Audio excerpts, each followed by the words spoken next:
সব্যসাচী দত্ত আরও বিপাকে।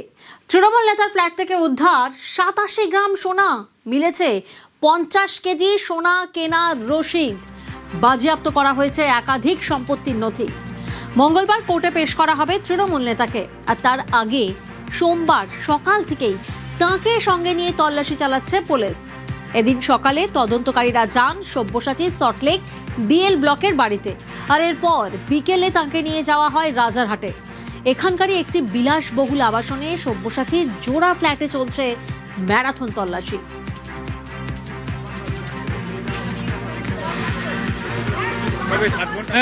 অনেক পুরো সোনার তাল পেয়েছেন আর হিরে মুক্ত সব পেয়েছেন।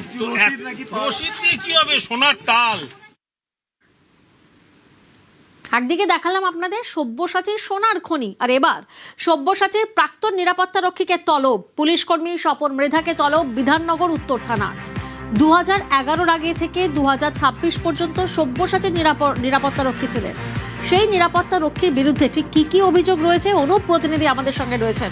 অনুপ, তৃণমূল নেতা সব্যসাচী দত্ত তিনি গ্রেপ্তার হয়েছেন। তার পরবর্তী ক্ষেত্রে দেখা যাচ্ছে যে বিধাননগর পুলিশের পক্ষ থেকে তাকে হেফাজতে নিয়ে একাধিক জায়গা তল্লাশি করে, এবং তল্লাশির পরবর্তী ক্ষেত্রে দেখা যায় যে 50 কেজি সোনা কেনার যে রসিদ তার বাড়ি থেকে ফ্ল্যাট থেকে পাওয়া গেছিল, এবং অন্যদিকে 87 গ্রাম সোনা তার বাড়ি থেকে উদ্ধার হয়েছিল। তারই পরবর্তী ক্ষেত্রে সব্যসাচী দত্তের যিনি নিরাপত্তা ছিলেন এএসআই যিনি ছিলেন স্বপন মৃধা, তাকে ইতিমধ্যেই বিধাননগর পুলিশের পক্ষ থেকে তলব করা হলো। তার নামেও সম্পত্তির পরিমাণ একাধিক নেওয়া হয়েছিল, এমনটাই কিন্তু তথ্য পায়। এর পরবর্তী ক্ষেত্রে বিধাননগর পুলিশের পক্ষ থেকে আজকে তাকে বলা হয়েছে আগামীকাল তাকে তিনি হাজিরা দেন, জিজ্ঞাসাবাদ করা হবে।